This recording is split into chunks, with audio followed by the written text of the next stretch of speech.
I on air? You are. Oh. But it's just me. Give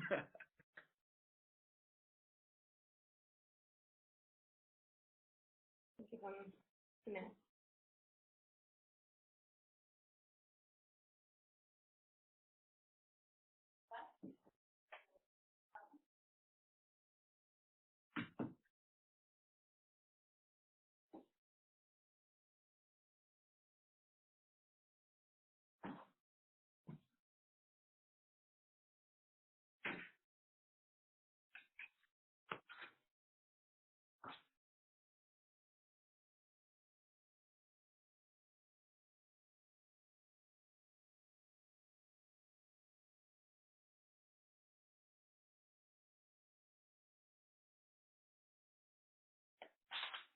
I'm getting confused because there's multiple talks today.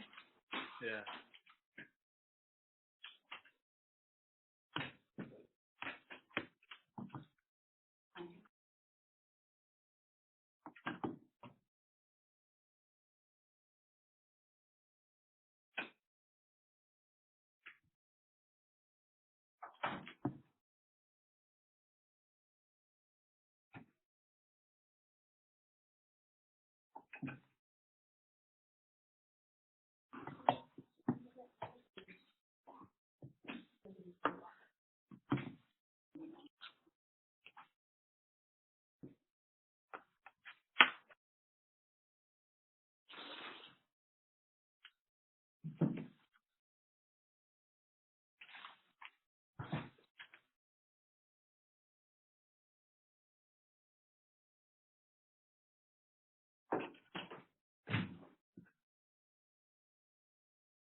Oh, we're here for Iman. This is Iman Khaghani Far's last week with us. He's visiting from the University of Trento in Italy and has been doing some similar work on interactive exercise for older adults.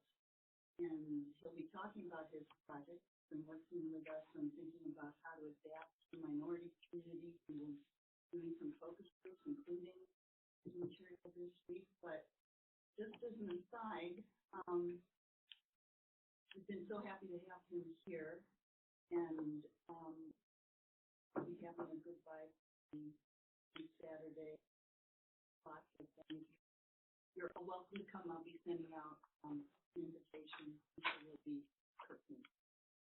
So we want to meet the other people. We'll have you please RSVP when I send out, or tell me now, and I'll or after the talk. And anyway, just that's the quick introduction. He's been very active here and with the PHI seminars and CARE, our Center on Interactive Technologies for Helping Neuroscientists Help Manage. Welcome. Even though it's your last week. Thank you so much for welcome and goodbye. Okay. Welcome, goodbye. Okay, thanks for having me and giving me the opportunity to present some of my works during my PhD. I hope you find it useful because I tried to focus on something that I learned during the PhD and some of the interesting stuff that fascinates me as well. So as Holly already introduced, I am a PhD student at the University of Trento. I'm working with Life Participation Group, and at Life Participation, we are mainly focusing on older adults. You know, how many of you are working or are familiar with or working with older adults or designing technologies or ever had? No? Okay, good. So it's good to know that, yeah, of course, Holly. It's good to know that the older adults are like the most sedentary segment of society. So they spend most of their time sitting at home in front of a TV. They're not as active as we are. This creates a lot of barriers. One of the most important is that they are socially isolated. because in this, our culture, at least I know that the European or the American culture, or maybe the Western world culture, we don't often visit our grandparents. In my home country, my grandma lives with my uncles, and they're always together. They have this well-found community. But nowadays, I've seen that in developed countries, all people are isolated at home. This is a great problem because it has a relation with the physical and cognitive deterioration. So the more they age, the more the physical abilities and cognitive abilities deteriorate. That's that. And I believe there is a connection between this. This picture I like because it explains how physical well-being, mental well-being, and social interaction are correlated. And at Life Participation Group, we try to address this problem with our IT-mediated solution. So, for example, we have developed applications that enhance the social communication of older adults. So we developed, for example, asymmetric WhatsApp for older adults that the user interface for the elderly is easy and simple, and there is a more complex user interface for the younger family and friends who wants to communicate with them. Then we have also developed some games for cognitive training, and we have done several years of studies on developing applications that encourage older adults to physically exercise. Mostly because it started for fall prevention and mostly to regular exercising. Because according to gerontology categories, I like this picture too. So there are prevention, compensation, care, and enhancement solutions that you can provide or problems. And my work, or let's say our work, is focused here on prevention and on the older adults that they are healthy, but they are getting worse and worse as they age. So we try to put a reinforcement here with ICT technology, try to improve their life in here. So this is going to be part of our contribution. We are not much focusing on the compensation and care that I know much of you guys are doing here, and also enhancement. So let's go back to this. So let's eliminate the cognitive well-being, which I discontinued working on. So we're trying to understand how to create a system, that boosts the social interaction and improves the physical well-being of older adults, right? And we are here to answer two simple questions. I think it's very simple, right? Is how to create a usable technology which is really usable by older adults. Because of the problem I said, they have cognitive and physical deterioration. They have hearing problems. They have vision problems. They are more computer illiterate. It's harder to ask them to use these current technologies that we are developing for people, for younger people. So the current technologies, which I'm going to discuss, maybe are not very suitable. And the second problem, which is more important, is that even if the technology is there, is it persuasive enough to motivate them to use it and to exercise or to even use the technology? So we are trying to answer these two questions, right?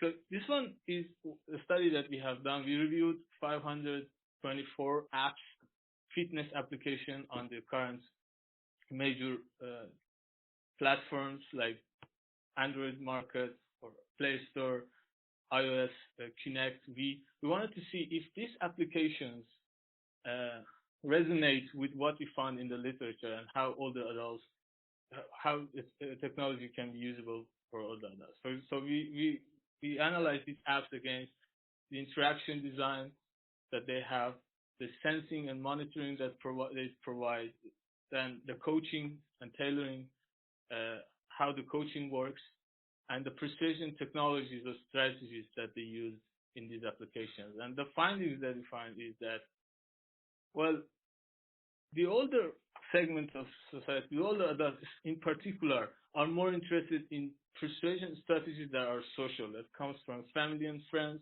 So I've seen this in several works, and I'm going to discuss this more in this work. And it's interesting that when there are persuasion, but you're alone, this persuasion doesn't work because they simply don't care. You're an isolated person at home, and no one cares about you. Nobody visits you. You can't share your life with anyone. And no matter how much you try to persuade that person, it doesn't work as much as if you put them and peer them in groups. And then the other important is the presence of a human coach, like the automated coaches or the self-monitoring. Maybe it's not very suitable for older adults. It's because of the complexity, and also it's the psychological communication that exists between a human coach and the person is much more stronger. Technology is not that robust yet.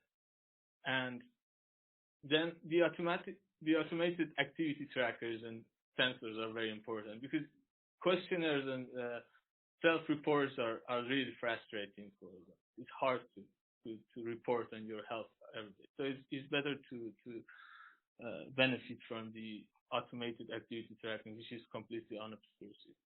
And another important issue is the multimodal interfaces, because unlike the younger population, which we are all more or less familiar with how to use computers and we are sharp enough to understand, the older population are very heterogeneous because you can find two people at the age of 80. One of them could be a marathon runner, the other could be completely impaired. So this is very important. You have to be able to tailor the application or the interface to the particular person. Well, I'm going to show you the evolution of the studies that we have done. We started with usability, like before I joined this group. Patricia, here in the picture, started to understand if in fact all the adults can use a tablet application. In fact, if they can use an application that is running on a tablet. So there was a pilot study, 13 participants, all 75 plus in ETH Zurich, and well, I would say they're German, so we found differences later on, which I'm going to. And then later on, a 2-month trial running a fall prevention application, which was basically a video exercising application on tablets that reminds older adults to exercise at certain times. And the finding was that, so the virtual training application improved adherence because the study was like A/B, so the conventional paper-based prescription versus the application, the technology. So there were some improvement in the adherence, and self-monitoring was really a big motivation because the older adults wanted to monitor the activity. It's what they really cared about. And so the findings was, in general, was that two things. The first is that they can use the tablet application, and the second is that social motivation strategies are much more effective than any other strategy.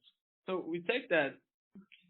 So here is some of the screenshots of the app. It was in portrait mode on an iPad tablet. So it has a reminder, a bulletin board where you can post public messages, then a mail messaging where you can talk privately to the other people who are using the system. Then it has a calendar with the agenda of your exercises, and then a video of a person exercising. You could watch that and then press done and then provide your feedback, right? Then, given that what we learned from here and the importance of social interaction and social communities, we developed another system. It's called Personal Fitness Collaborative, named Gym Central. And in Gym Central, which let's go to, okay. Gym Central, we improved in two sides. So we created a coach dashboard for the coaches, okay, where they can define training program. They can also monitor the performance of the people in the gym as the coach of the gym.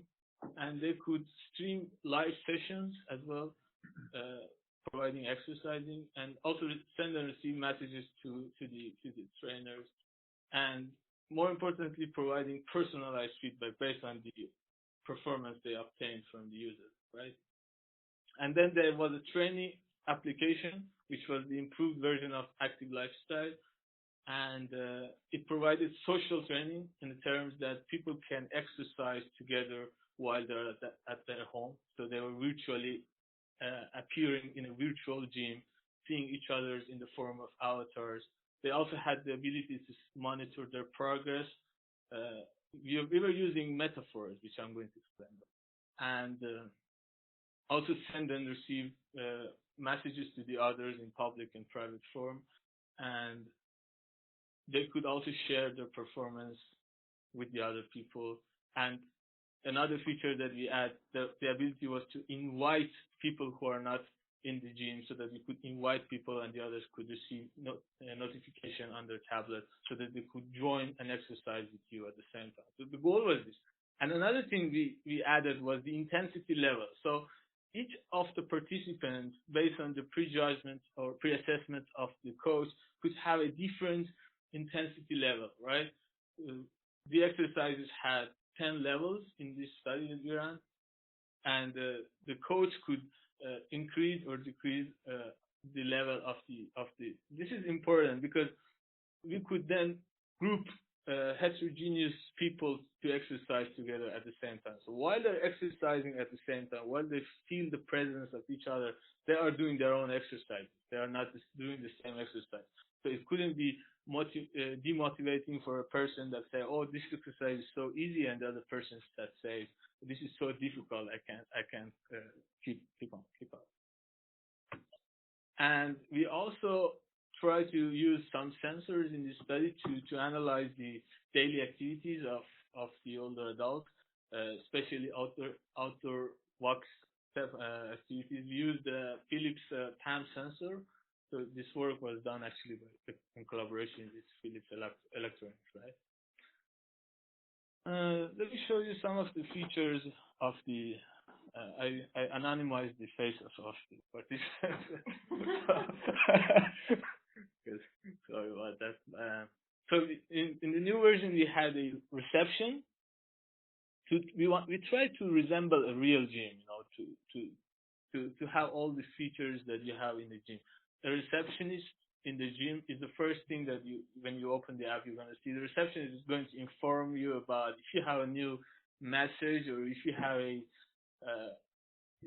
if you have to exercise, or if you're lagging behind. So the receptionist is communicating with you like the real reception, and tells you what's on your agenda. On the other side, you have a training schedule, which just tells you simply what is upcoming in this week. Then there is a classroom where you can enter from the agenda or from a locker room, which is another space, and it will appear as an animated avatars, okay? And then there is a coach with the video exercising there. You have to follow the exercise. And the good thing about it is that you can see other people are also there, and they are real people. I mean, this happens in real time. And then we had a locker room where is the stage before you enter to the classroom. We had the locker room. We designed it. Our intention was so that they meet and socialize before entering into the classroom. And the other intention was to use a invitation mechanism, so that you go to the locker room and then you press an invitation and just invite your friends to come and exercise with you. Then we also had the bulletin board, which you could share your performance and also public posts, and the progress report that you could monitor your progress in a story as a metaphor. So the more you were exercising, the gardens and the flowers grows, and you are developing into a nice garden. And right after you exercise, you would receive a positive and negative reinforcement from a gnome, number G here, that tells you if you did well. It's just animated, and it's based on the duration of the videos that you watch. If the video is 20 minutes and you watch like 17, 18 minutes, then you get a positive reinforcement. If you just watch 5 minutes and skip, then the new norm says that, oh, you have to do more, and just to encourage you. So with this, we started the trial. So for the participants, completely unbalanced gender issue, but this was not intentional because there were more female participants, because the place that we recruited the participants were a center that teaches all the adults how to use computers, and there were more female participants, and then more female participants also joined the study. So I think at the end, 11 male participants and 29 female joined, and we designed a two version of the application, right? The control condition and the social. The idea here was we wanted to test if the social stimulus can improve the adherence and usage of the application, and if they are more persuasive than the. So the control version basically had the videos and an agenda, and the intensity level were set by the coach. They weren't aware of which level they are. They were just asked if you are satisfied with this level, with this current level. While in the social condition, they had the locker room, the ability to invite other people to the bulletin board where they could post the private messaging, and also the ability to see other people exercising with them at the same time, right? The first week of the study was the technical deployment and teaching how to use the tablets and how to use the application itself. From the week 2 to 9, the participants took the tablets to their home and started to use the application. They were in the control condition were in connection with the coaches through telephone, and the social condition used the application itself to send messages to the coach and communicate. So the coach could also provide them personalized feedback. And on the last week, we had the post-training measurements because we also measured their gait speed and their physical improvements or changes in the last week, which I'm not going to actually particularly talk in this. So this was how the two different versions of the app looked like. The social group, the test group, they had the ability to see others, while the control group, you were alone actually. You weren't able to see. Well, but we measured that. And then let's talk about the measures and some of the findings, which was interesting, and some of the failure. Okay.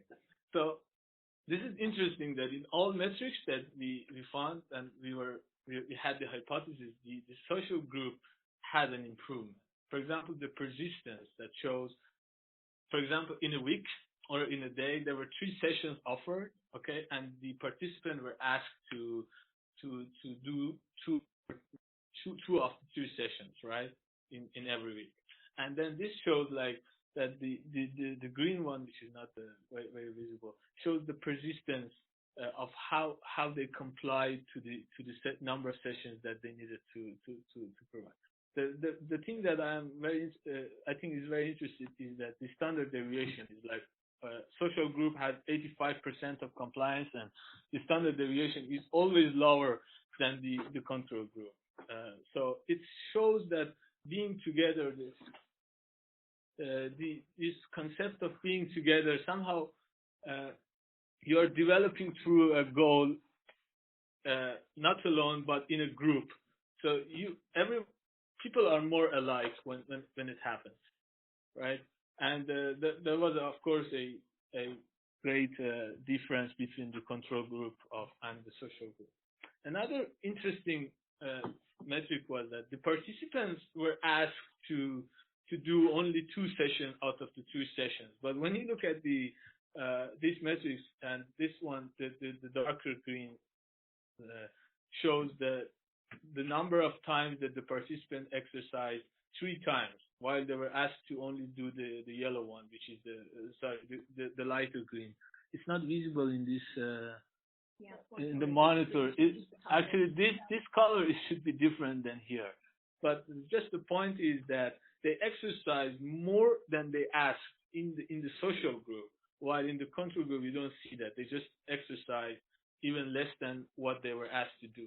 But this is this saying, although they were asking, the coach asked them to do exercise 2 times a week. Sometimes they did 3 times because they just wanted to be with each other. And I'm going to show you how that in another metrics.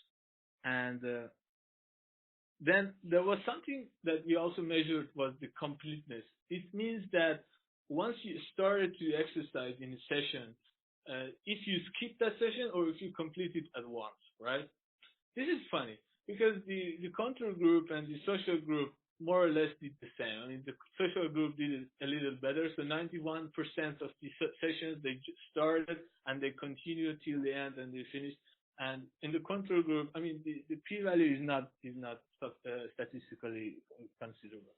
But again, you will see that the standard deviation is much lower in the social group than in the control group. So this is somehow the normative influence that people have on each other. So let's go to the co-presence, and this is something that really interesting. The co-presence shows that, well, let me remind you that in the social group, people were able to see each other in the classroom, while in the control group they weren't able to see each other. But it happened that by coincidence they were exercising at the same time, but they weren't aware of the presence of the of other people where they're exercising with them at the same time. And then co-presence shows the number of times that people actually met other people in the gym. Okay. And then you're going to see that in the social group, the co-presence is drastically higher than the co-presence in the control group. And it's also the standard deviation, again, is much less. So it shows that people wanted to exercise together. They really, they were free. They were completely free to exercise at any time of the day. But then again, 71% of the time, they happen to be exercising together. Right? What do you measure? I mean, what is the number of people together or group or? So let's say you have a classroom. You have this room, and you're allowed to come to this room and exercise at any time of the day. Okay. And when you know that, so this was the condition of the social group. So I was coming to this room 71% of the time when there was someone else in this room. So I wanted to exercise with other people. I wanted to see them, right? Do you think people went into the system and checked if no one's there, they might not have chosen that time? How would they know? That's interesting. I don't know. I don't know how would they know. Okay. But I know that they kind of understood at the same time, at last, that if they exercise in the morning and when they were seeing other, it happened that people just got into the classroom and seeing nobody and they just left, and then they come back. At least one another person there? Yeah, exactly. Yeah, at least one another person. Right. One and more person. That's how we measure. And again, in the control group, you see that there are although the deviation is high, you will see that 36% of the time they were exercising together while they weren't aware of this. But how this happened, I think my guess is that because most of them they exercise in the morning, so they have certain hours of the day that they exercise. So but these are the coincidences that they exercise. Then because in the social group we had 20 participants, while in the control group we had 17 participants because 2 participants dropped before the study. 2 participants dropped before the study, and 1 participant dropped during the study because of the. The reason I'm going back to this is that those 2 groups in different times, it's possible that some more convenient time when more people just come in. So Cam's performance here is I'm trying to understand how well you do this. It's important. I think the control group is the chance, right? I don't know. We don't know. I mean, you have to figure out how to quantify that. Nice data. Yeah, I will explain. So let's say the bias. So we had 20 participants in the study group and 17 in the control group. So we eliminated the top 3 active users from the social group and say, okay, let's see what happened now. Again, the social group is 62% versus 36%. So if you eliminate the top best social and active users from the study group and again compare the data, there's 62% of more co-presence in the social group than the control group. So I mean, I understand what Nisha is saying. I've thought about it. Yeah. Yeah. But okay, we can go back. I'm finished. I'm not sure. So then the next slide is the lessons learned. Right? It's completely different. Then first thing is that the locker room didn't work. People didn't spend time in the locker room. We designed it to people to go to the locker room. Yeah, that made me think about it for quite a long time.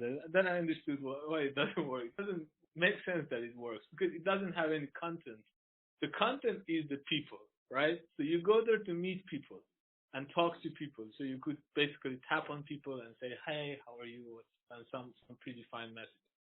But since there is no content in the locker room, people don't go there. And since there is no people, then there is no content, right? Again. Actually, I go to the locker room to change. Right. But in the real world, people around me watching me change. in the real world scenario, you're gonna see people changing clothes. There is a content. That there's something that you have to do. I think that's why people go to the locker room now. But the question here is, can you put something in the locker room? Yeah. That would attract people. Yeah. You need to. Yeah. So you need to. Yeah. Yeah. That's true. So then we understood that of any space that you design, there should be some content that is not related to people, because people go there for content. There should be some content from the basic content that people start, like listening to some music or watching news or watching movies, something that people can do it alone and then other people join. So this is one thing.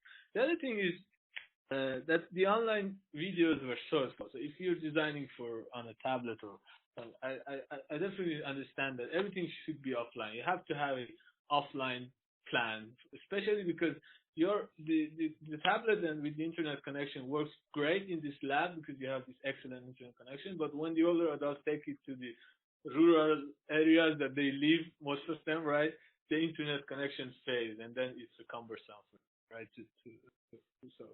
So the internet connection is important. The offline backup plan for any app I think is very important. And then the other funny thing is that the community that they built in the bulletin board, they're all in Italian, so I didn't put any of the text. So it's completely unrelated topic. It's definitely completely unrelated to healthcare and sport and what they did to the gym. And they were asking about nice weather. How is the holiday? Let's have cake. So this was the type of conversation that people had in the locker room. So we were expecting they're gonna say, how was your exercise today? Did you do? They completely ignored that. No one talked about how well they did in the gym or if they did their exercises. None of the conversation were related to the exercising. And also to the coach and also to the technician. Nobody complained about the exercises, but they were complaining about that they can't understand if their tablet battery is charged or not, because it's so small on the device. So it's important that the outer system, the operation system, that we are designing apps that follow the heuristic evaluation for all that. So we have big phones, but how about the operation system itself? I mean that runs the application on top of it. So I have witnessed that one person came to me and asked that can you just enlarge this battery? So And then another problem, the invitation mechanism that we implemented really didn't work because they have only noticed 1/5 of the notifications. Why? Because the notification system was in the bar, it was small, it's not intuitive enough, they couldn't see it, and that was interesting.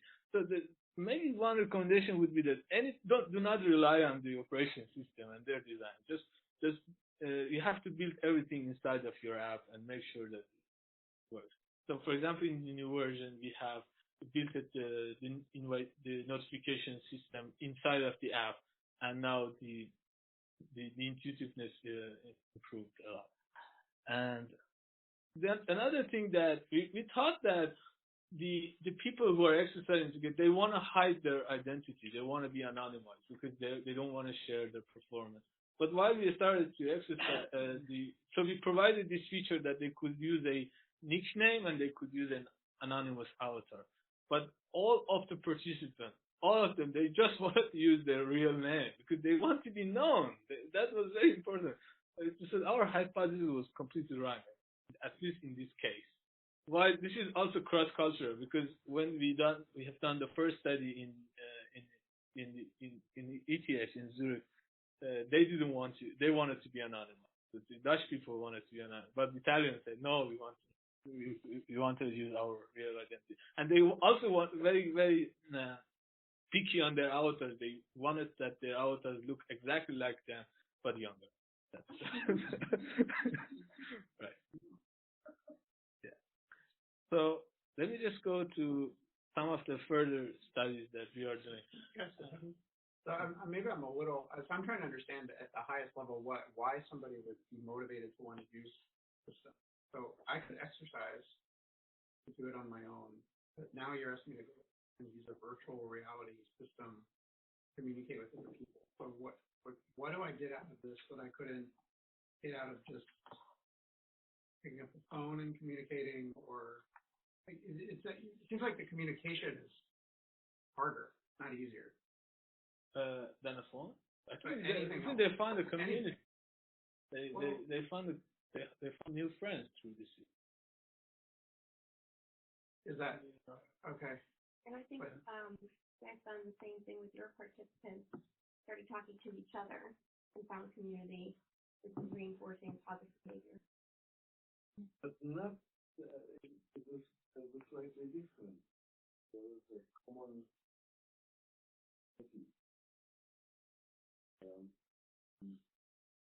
so they had slightly different motivation.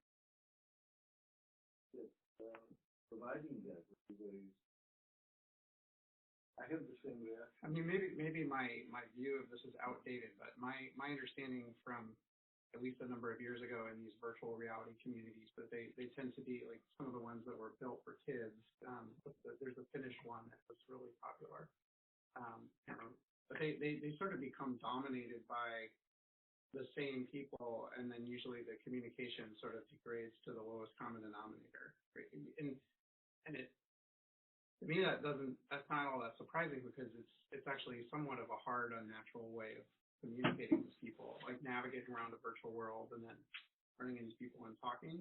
So I guess I just wonder why, like, the fundamental thing that you're trying to get at is that people want to communicate while they exercise. Right. It seems like there are much easier ways, especially for older adults, that you could set up a system where they could actually communicate. That's true, yeah. Yeah, that could be one. I'm wondering why you picked this particular medium as a way to do that. No, so our goal was not exactly to, we wanted to boost physical exercising at home using the social stimulus, right? We were not intended, but what we found at the end, and this is something that I wanted to, maybe you're right, maybe this should be just a communication tool. But they were not discussing about their exercise, they were discussing other stuff. The weather, I have a new grandson, you know. But imagine, I mean, I would think that if you want them to get them to talk about the exercise, right, the time they need to talk is when they're exercising. Yeah, not before they, like.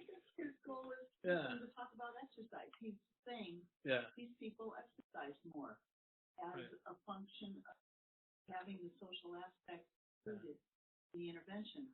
they need to do the exercise, not talk about it.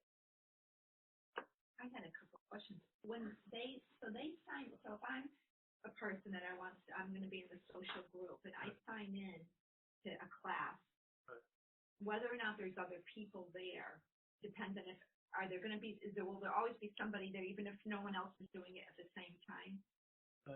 Would there be another person, can I see another figure there, or would I be by myself with it? No, if no one is there, there's always one other person. No, not there's always. We just measure the number of times that they have seen other persons. Other people. Yeah, who are actually in the room. Just think as a real room that there is a monitor there and there is a coach. So the coach is there because it's a pre-recorded video. Okay?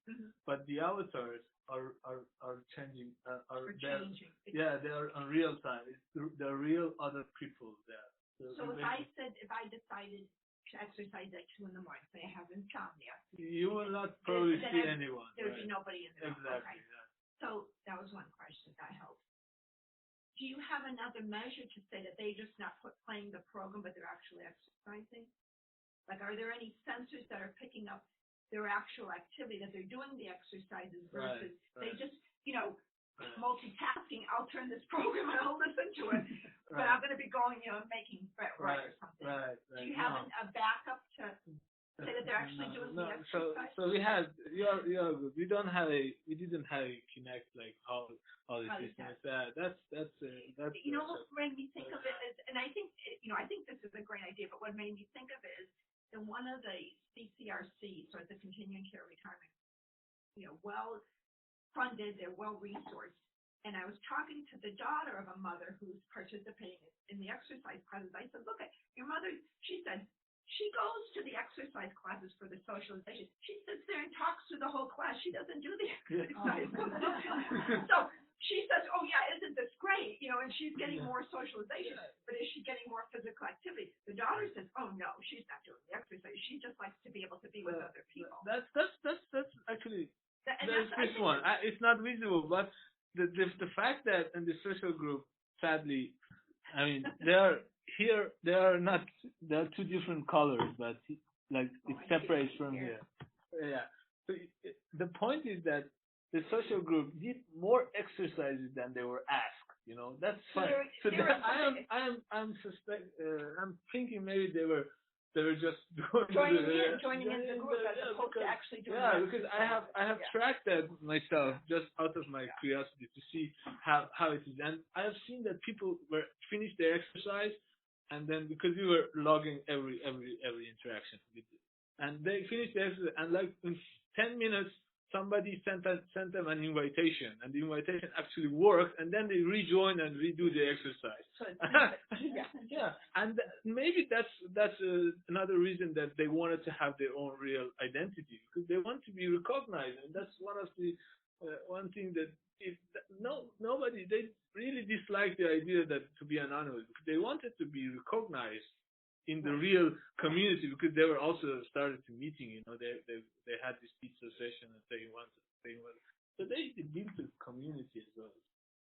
I think that recognition for themselves gets at the same issue of socialization. They want to be part of it. And they like the interaction and being identified as a person. My only last comment is the locker room. Now I'm close in age to be a participant in your group, so I'm thinking, and I joined the Marino Center this just in September for the first time. No one talks in the locker. I mean, if you're talking, it's going to be you're on your exercise, you shower, and you're gone. It can be different in Italy, though. Maybe it's different in Italy. In the U.S., whatever. You just do your business and you're out of it. It's not a place where people linger. I agree, I said that before, but there is one exception. That the reason I mentioned this, the man, I don't know what they mean, probably more interesting, but they talk about football, American football. Yeah. And, yeah. And so they do say, oh, yeah. So yeah. Occasionally, I don't know much about it. So I have to He's not in the in-group. Yeah, we never talk about it long. There's a sauna. Oh, the sauna? Yeah. The sauna is probably the exception where it's But so the- like, The problem is, if you have a virtual sauna, it's meaningless. You have to have. It's the same as the locker room. Even though in Italy people talk in the locker room because they try to socialize, get to know each other. Because when you are in the classroom and you try to listen to the instructor, so we had this communication while they're exercising, but then I want to mention that the duration of each exercise was very short. So they had to pause, they had to answer some questionnaires on how they did the exercise because we wanted to collect performance. So then it was like too complex to also enable them to talk and to talk to each other. We didn't have a voiceover. Maybe that's a good idea. Technologically, we failed to implement that. But maybe you could have a voiceover communication to talk to other people, and then maybe it's going to be more related to. Well, I just think if your fundamental thing is you think that it's the interaction, then you can think of a number of different ways to get actually fairly high fidelity kind of communication between people. Whereas this seems like a particularly challenging medium to actually communicate in. Novel, right? Because I haven't done this before, and I have a little character and stuff. But the goal was not to socialize. The goal was to use social interaction to boost physical activity. Okay, but if that's the goal, then you could ask, well, why wouldn't I try it with family members and friends versus strangers, where you know it's going to be more powerful with the family members and friends? You found that family members and friends aren't there. When you have an opportunity to see somebody show up. Yeah, I get that. Okay. So you're in your home. Oh. No, but I get that. I understand. I still feel like that this is asking an awful lot of people to. It's not integrated much into their everyday life. They really have to step out of what they're doing, go into this virtual world, deliberately communicate within this virtual world. And it doesn't seem to me that the virtual world is so much what you're trying to study. It's the messaging. Right. And you could do the messaging outside of the virtual world, and it might actually seem like it has more generalizability. Because another problem is that all the adults spend their time at home. It's hard. I mean, the transportation is harder for them. I'm not saying have them go anywhere. I'm saying that the medium of communication through a virtual world to me seems like it's sort of an alien way of communication. And so even in this discussion, people are bringing up the gym and other things as the metaphors that you use are just distracting from the message that you actually are trying, or this thing you're actually trying to study. It worked. We can talk about how to improve it. Yeah, that's true. It did work. Yeah. I know that there should be a lot of work on the interface interaction. Why? That's true. What I think is that, for example, tablet is not a good medium for all that, because they have to put it on a desk, on a docking station, and then for the exercising you need to have a distance, and then you need to constantly come back and next exercise and answer questions, or often you don't see it. But I don't know why a smart TV couldn't be a. Well, yeah, for me, it's the virtual world thing that I get hung up on, because I agree that you have some interesting looking things going on, but it's also in the world of behavior change, it's a really short study that is not beyond the novelty period, and especially because you have virtual worlds. So if you like, I would want to be convinced that older adults were going to continue to do this once the novelty of the virtual world went away, and it wouldn't surprise me at all if you asked them if there were other ways they could communicate with people, that they would actually prefer that over the virtual world.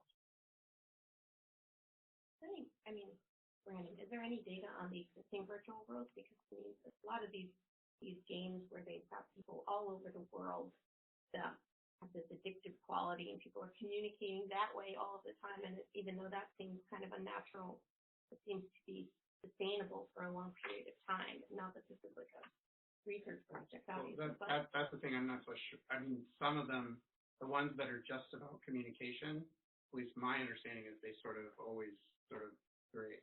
And then the video game ones, it's a different thing because then people are really communicating about what the characters in the world are doing, and they need the information in the world, which isn't really the case here.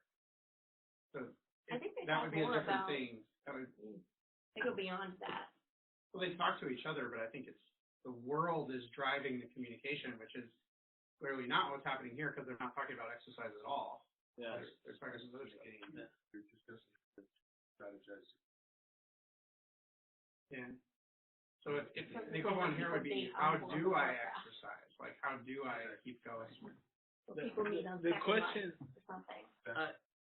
I have also I wonder if this system, the way it works in Italy, will work in the Middle East. I don't know. I don't know if because my grandma is socially very rich, you know. She has all of her, my uncles, they all live together at the same place, and they always meet each other. I don't know if my grandma would want to join, but maybe in Italy or maybe in Switzerland, they wanted to use this system to just not to to avoid being alone. And that's why you can say that social interaction could be a persuasion strategy. 8 weeks is not too short a time. Yeah. Really. I mean, compared to most interventions that make it into the literature. We have done another study. Actually, another research group used our system, and they ran a 6-month study, which was just using the tablet and watching videos. The only problem, they used it all 6 months. I was watching the graphs, and they were like very, very religiously exercised, all the people, and then I asked them, they were paid. So you can. But this group of people, we haven't paid them, we haven't given them any compensation, nothing. They were just wanted to use the system and be together. So that I think their first goal was to be in a community. So there were no compensation.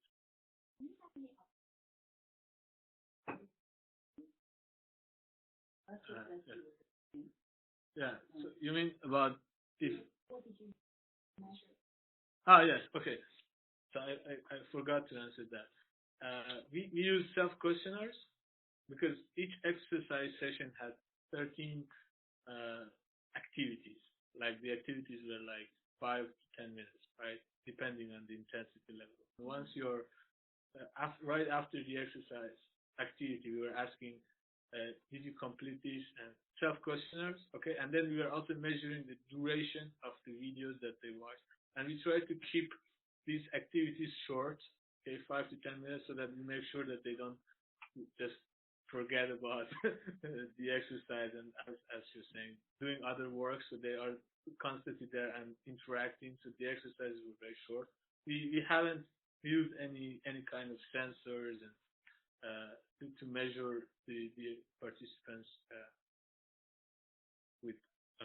or to measure them precisely, or not, unlike the system that Holly's have, the interactive, which uses the Kinect. We weren't using it. We were relying on the participants' self.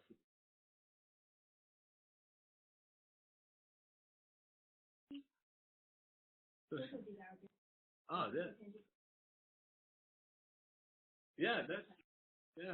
might be a I think, maybe. But the thing is that this information were not shared with the other people in the gym. It was only shared to the coach, right?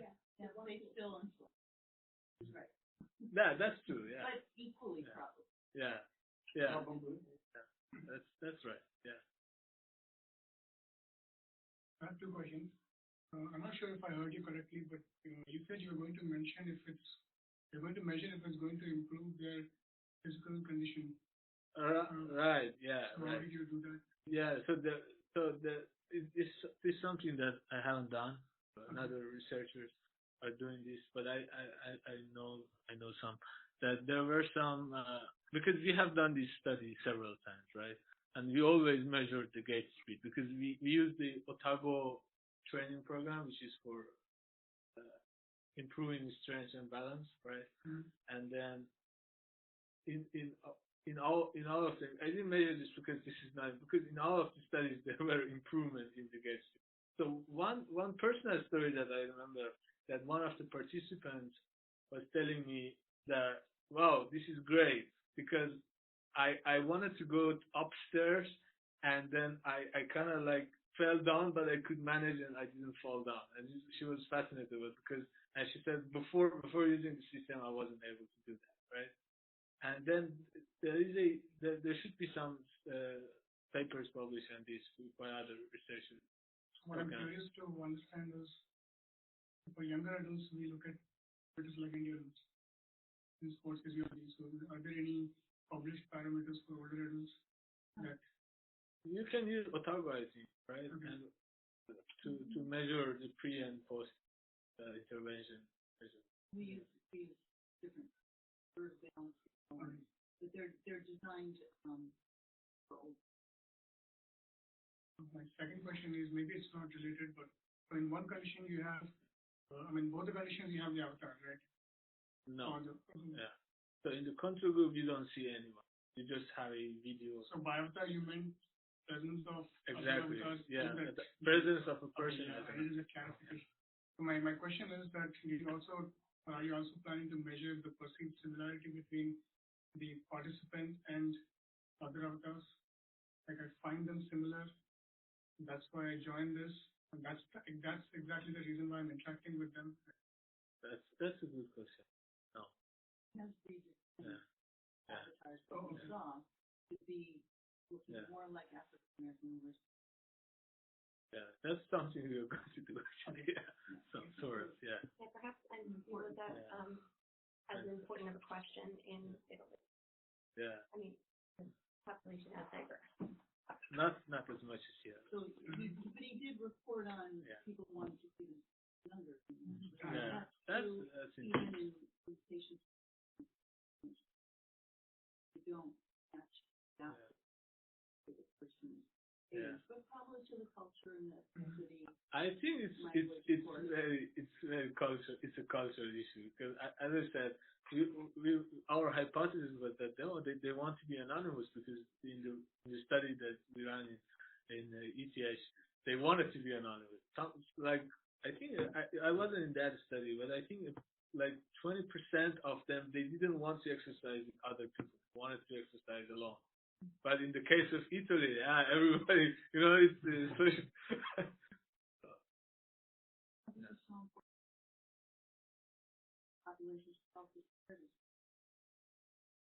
The question was co-present. So you said that you think that based on the data that people like with each other. Right. My alternative interpretation of the data is that it's consistent with my experience coming through the people. So when I came, I didn't know what time to come to the office. So I just started inspiring from what I saw. So maybe your sponsors didn't know what time to come, and then I'm in discussion right now with somebody else. Yeah. So maybe that's the time I should show up for this. Yeah. That's true. But I think one thing is that older adults, they have low self-efficacy, right? While especially using technology, and then having the feel that there are other people that doing the same activity with you improves the self-efficacy, right? Maybe that's also different than the office, right? Because maybe you wanted to be here, if I understood correctly. Well, I'm just saying these are both of our hypotheses. Not sure if you're right. It's either you or me. I don't. Maybe if you have a condition, if you have two sub-conditions, conditions in your social one where you tell subject, you should come and do the exercise this time. Right. And the other, then you would. But why? So what? I mean, I understand. So here, the control group and the social group, they're both free to exercise anytime, right? So why do you think the social group were more together than the control group? Because they didn't know what time to start exercising. They started exercising with others. No, then it should be the same for the control group because they weren't also. Control group can't discover the norm. Yes, but the social group could. Yes, social right? group can. He's saying that you can actually tend towards the cultural norm. Right. Yeah, yeah. Did I say something beyond that? Yeah. So I'm saying they just infer the social norm. Yeah, the normative influence. That doesn't mean that they like to do that. Right, the normative influence. But it doesn't mean they're going out of their way to not do each other, which is when I go to the gym. Yeah. So regardless of whether or not it's a social norm or I go because I want to talk to somebody, or because that's when classes are scheduled, it's still social influence of when you're attending. Yeah. It's probably a combination of both. In the physical gym, I go when there are fewer people. Which is eliminated here because they are done individually. So, and you don't have to smell anybody's sweat or anything. They're not taking up your machine. So it takes that element out of it. Can you go back to the lessons learned? Okay, so I said about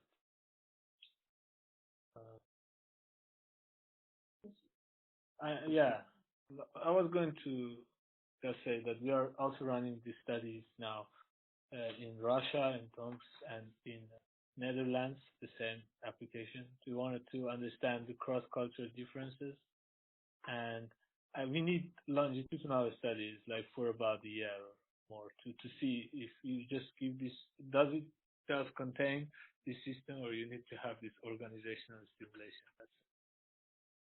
I wonder. And thanks much. You're right. You cannot have a strong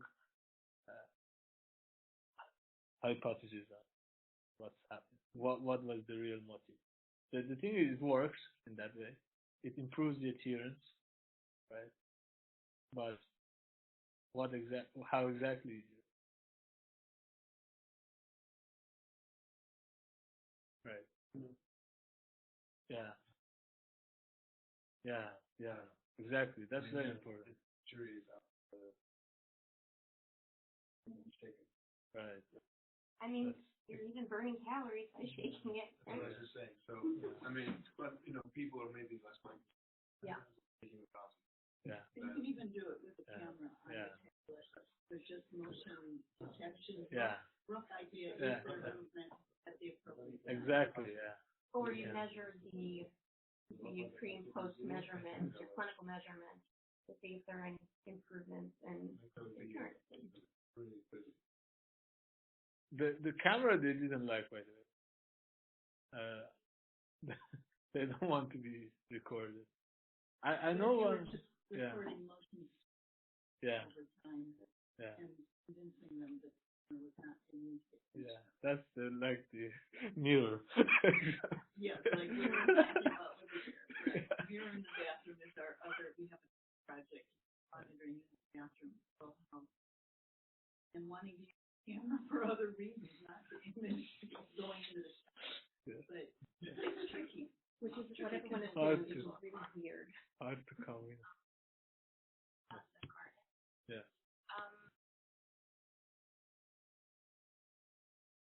There are other parts.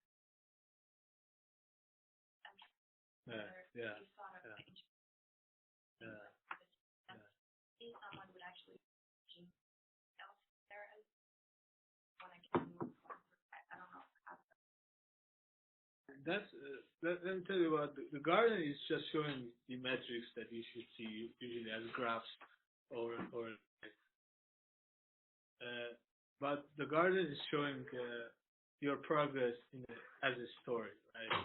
And because you just use this, we wanted to see if it makes it simpler, because in the study that earlier was done by Patricia, she asked participants whether you want to see metrics or graphs or pie charts, or you want to see like other metaphors that are simpler to grasp. And the reason that we used the garden was just to simplify the metrics. So, and they in the per version they could share the garden with other people, but in this version we didn't, because we were focused.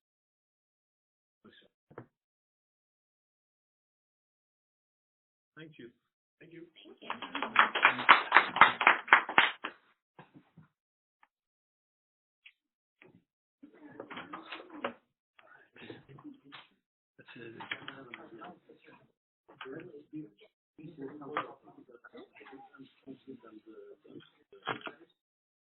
Just tell them